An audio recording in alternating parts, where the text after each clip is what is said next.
तेल बेच दिया, रेल बेच दिया हवाई अड्डा। अब बताओ बेचारे क्या करें, बैठे हुए जेपी नड्डा क्या करेंगे, बताओ क्या करेंगे। इंडिया अंग्रेजों का नाम दिया हुआ है। फिर मोदी जी ने shining India, make in India, made in India, ये फिर इंडिया क्यों था? ये अंधभक्ति है। मैं अंधभक्ति का समर्थन नहीं करता।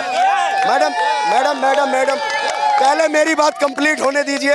ये अंधभक्ति से देश नहीं चलेगा, देश भावनाओं से नहीं चलेगा, देश मुद्दों से चलेगा।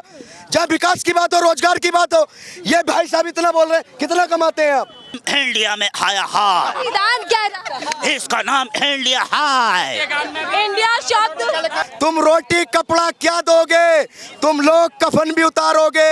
ये बाजी भूख की बाजी है, ये बाजी तुम ही हारोगे।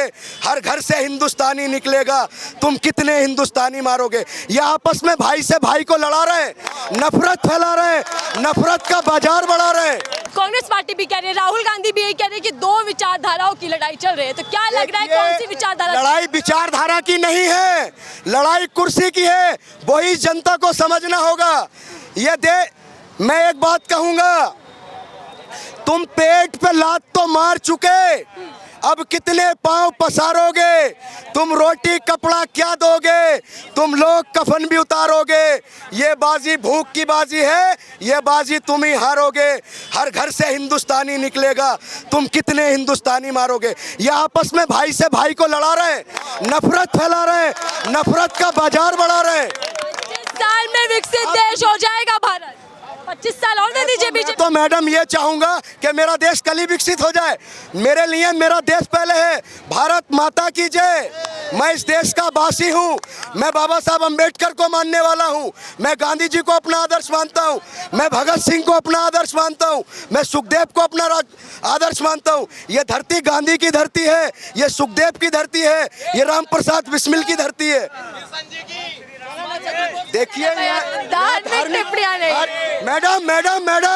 मैडम अब्राहम लिंकन जी ने कहा था कि जिस देश को बर्बाद करना हो ना, वह धर्म की राजनीति। यहाँ धर्म को राजनीति से जोड़ दिया गया। धार्मिक का मैडम आर्टिकल में लिखा है कि जहाँ धर्म 70 साल बर्बाद कर दिए, तुष्टीकरण की राजनीति की, वोट बैंक बनाए, तरीके क्या आरोप लगाती है बीजेपी?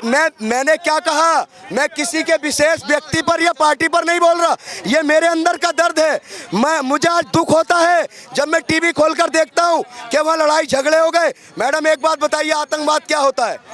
जहाँ लड़ाई झगड़े हो, लोग मारे जाएं, लोगों में नफरत हो। आज हमारे देश में क्या हालात हैं? चलिए मौजूदा हालातों पर आपकी टिप्पणी ले लेती हूँ। और 2024 का चुनाव है, क्या लग रहा है इंडिया वर्सेस एनडीए में किसमें दम है? देखिए, सबसे पहले तो मैं एक बात कहूंगा, राजनीति में हमारे यहाँ धर्म को राजनीति से जोड़ दिया।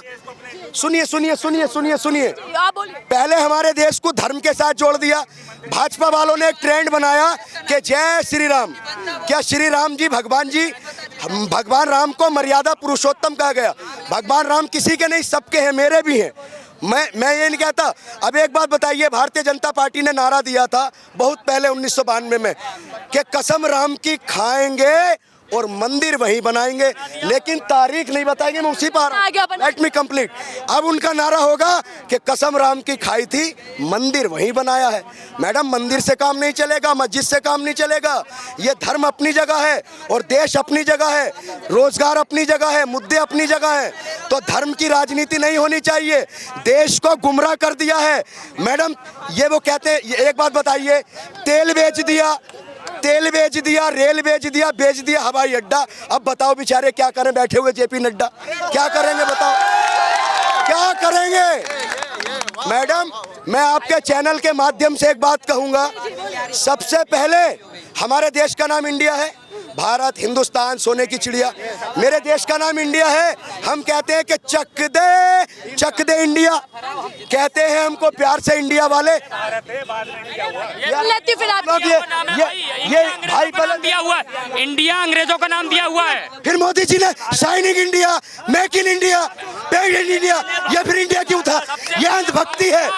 मैं अंधभक्ति का समर्थन नहीं करता।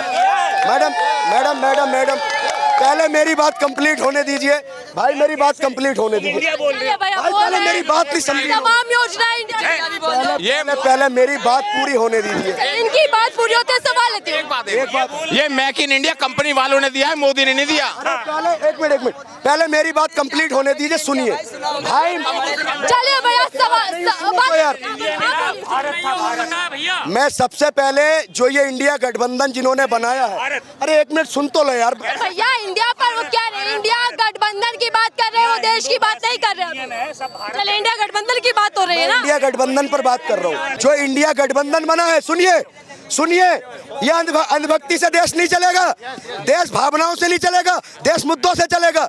जब विकास की बात हो, रोजगार की बात हो, ये भाई साहब इतना बोल रहे हैं, कितना कमाते हैं आप? हाँ 25,000। क्या करते हैं इस सेक्टर में आप? 25,000 नहीं कमाते, रोजी रोज अपना पेट भर लेते हैं। नहीं, आप ये कह रहे हो कि पहले भारत था, आप फिर आपने जय जयकार की कि चक दे, ओ चक दे इंडिया कहते हैं हम।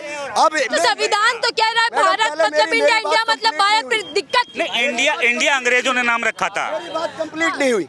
मैं भाई कोई बोलेगा नहीं। मैं सबसे पहले हम इंडिया में हाय हाय, संविधान कह रहा है। इसका नाम इंडिया हाय। इंडिया शब्द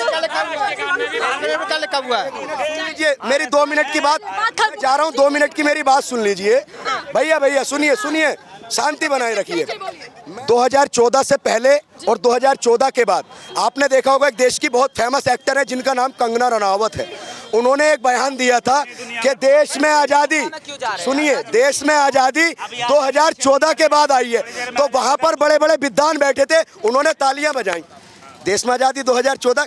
तो वही मानसिकता के जो लोग हैं ना, अगर इस गठबंधन, पहले India, make in India Modi ji ने लॉन्च किया तो जय जयकार, make in India, shining India, बढ़ता इंडिया। तो मैडम बात उसकी नहीं है, हम लोगों को अपनी मेंटलिटी ठीक करनी पड़ेगी। 2 करोड़ नौकरियां, सुनिए, 2 करोड़ नौकरियां प्रति वर्ष देने की बात हुई थी। 9 साल कंप्लीट हो गए मोदी जी को। 18 करोड़ नौकरियों का प्रमाण दिखा दे कोई भारतीय जनता पार्टी वाला, दिखाओ 18 करोड़ नौकरियों का। 52,000 कभी 71,000 2 करोड़ नियुक्ति पत्र बांटे जा रहे हैं हो गए। 18 करोड़ नौकरियों का प्रमाण दिखाइए। 18 करोड़ नौकरियां कहाँ है? अरे मैम अभी सवाल आप तब भी करेंगे जब चुनाव में नेता आपके पास। मैं कह रहा हूँ 18 करोड़ नौकरियों का प्रमाण दिखाए कोई जो लोग सरकार के समर्थन में हैं, मुझे बताएं किसी भी आंकड़े से 18 करोड़ नौकरियां कहाँ? पूछिए ना। 15 लाख जुमला था भैया, क्या जुमला था? एक बात बताइए, देश में किस, आपने कहा, सुनिए क्या कहा आपने, सबका साथ सबका विकास, सबका विनाश। अमित शाह का बेटा जो है जैसा। चले बहरहाल जनता मेरे साथ जुड़ चुकी थी। जनता से जान रही थी कि इस बार जब 2024 का चुनाव आएगा तो जनता के मुद्दे क्या रहने वाले और किस तरीके से जनता अपना नेता चुनने वाली है। बहरहाल जनता की प्रतिक्रिया हमने आपको सुनाई। दोनों गठबंधन चुनावी मैदान में है, तो जनता भी तैयार है अपने अपने वादों और अपने अपने हिसाब किताबों को लेकर कि आने वाले वक्त में नेताओं से हिसाब किताब लिया जाएगा कि क्या भैया 5 साल में क्या हुआ। फिलहाल के लिए दीजिए इजाजत।